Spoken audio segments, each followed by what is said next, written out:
Hello, hello. Vlad Doodles on YouTube for once.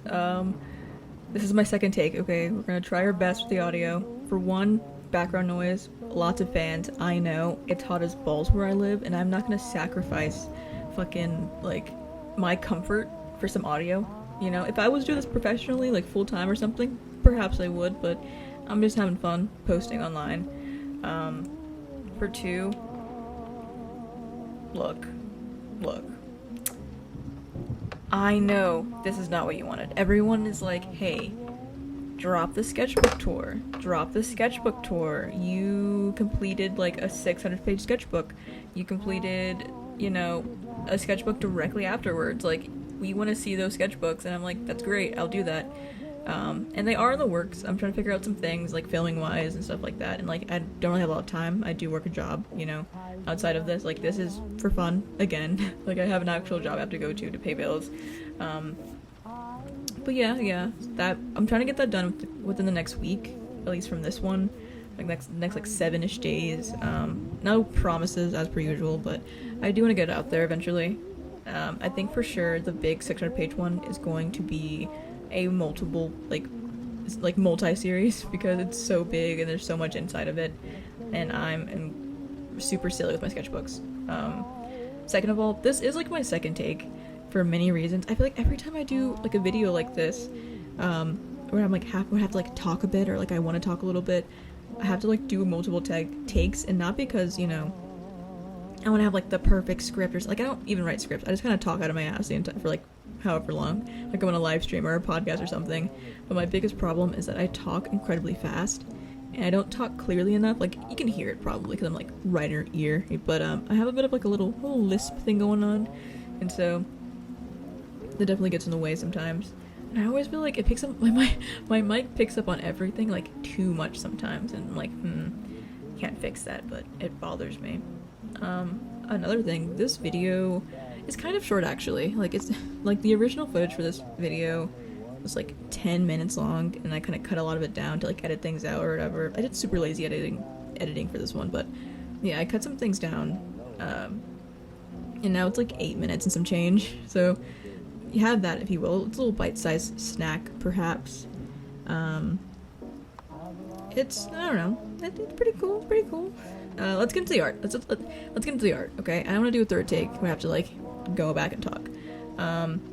So for one, as you saw in the beginning, I didn't really like draw a lot of these. Like, obviously I drew them, right? Like I painted them, blah blah. But I traced a lot of like screen like shots or like promotional stuff because this is my first time ever drawing him, and I had no clue how to go about it, and I didn't want to like have like a super cartoony face. Like, I wanted to keep like that almost human-like quality, and so I traced over a lot of like the faces or whatever, but I kind of like changed obviously like how I did the fur, like how I did the eye shapes, or like some of the nose and stuff like that, and I kind of put out features that I thought would be like the main Cat in the Hat features. So that's why I think this one I tried to make it look the most like Cat in the Hat. That one and like the first one, like the little the Bake Off lady, I thought that was really fun. And when I posted this on TikTok, I kind of like did this in the middle of the night, like in a haze, because I had rewatched the movie and I love that movie, and I made a bunch of like little fan arts and like little doodles and stuff like that. And I posted it. I went to sleep and I woke up, and a bunch of people saw it, and they all thought like it was like fucking like it was simp art, like it was Cat in the Hat simp art. It is not.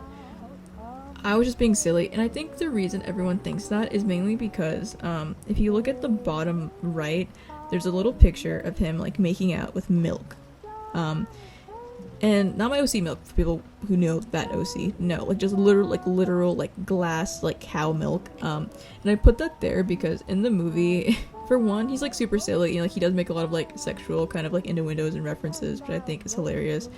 But he also like mentions is like a little plot thing is that he is lactose intolerant, even though he's a cat, which I think cats are lactose intolerant. I think they can't really have milk, especially cow's milk.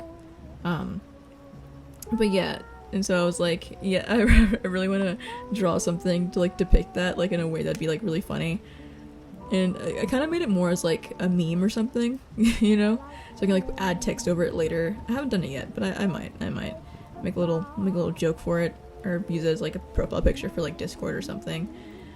Yeah. Oh, this one I was definitely inspired by, like, the idea of Cat in the Hat. Like, kind of thought about him some more, and I kind of realized, like, he's fucking terrifying. At the end of the movie, or like during the movie, he kind of like drops little Easter eggs. He's kind of like, yeah, I do this to other people. Like, you guys aren't the only one. There's a bunch of things that like make him like super creepy to me, but like in a loving, fun, this guy's probably like a Cthulhu-esque creature kind of way. Like, for example, like people can see him, but only certain people. Like if you watch the movie or whatever, like there's like scenes where like they're in the street or like in these crazy cars, like they're doing things or whatever, and for some reason like people just pay no mind to this giant talking cat. But we know they're not normal because like the mom's boyfriend and the kids see him and like, yeah, and they all freak out. Like they're like, oh my god, it's a giant cat, right?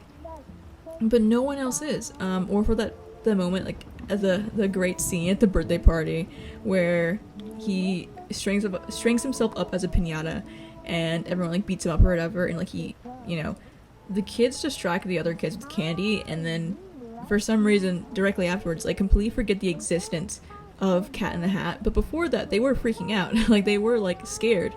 But like they immediately forget completely about this, which like if you're a kid and it's your birthday party and like your piñata just like came to life and it's a giant talking cat, like I would be terrified.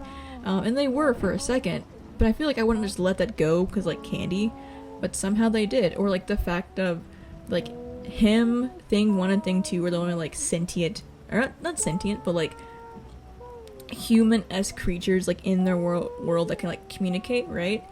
Like from the box, because if you remember correctly or remember it or whatever, they kind of showed like what happens like you know, when the box takes over, like the going inside the box, it's like a super crazy like hellish landscape, and you know it's like fucking like toilets on fire and shit. It's fucking insane.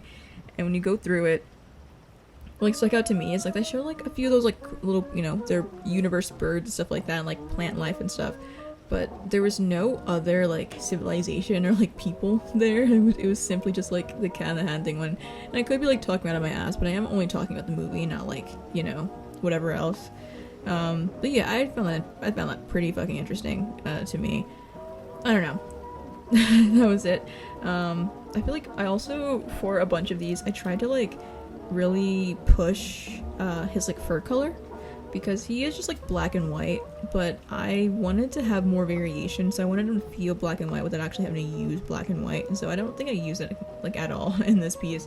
It's all like off-whites and like dark browns and like kind of like greeny gray browns, and I really wanted to push a bunch of the lighting to make him feel a bit creepier. Like this one, I wanted to feel like you were like taking a photo of him like in the dark or something, you know, like a Five Nights at Freddy's jump scare. I think I kind of succeeded. He looks a little silly. Yeah, I had a lot of fun with these. I thought they were so cool. I thought they were so fun. They're like, they have like that uncanny valley, but they also feel like, I don't know. This is like my first like group of little paintings I did, like digital paintings that I was like actually proud of. So yeah, again, super short video, and I have some other things to talk about, but whatever, that's kind of it. If you guys have any suggestions, like tutorials or things I want to talk about, or like sketchbook tours or like anything like that, you know, just let me know, because I'm running out of ideas. Thank you for being here and watching the video. Ooh, little Among Us, can't forget him. And I'll see you in the next video, hopefully. Have a great day or night.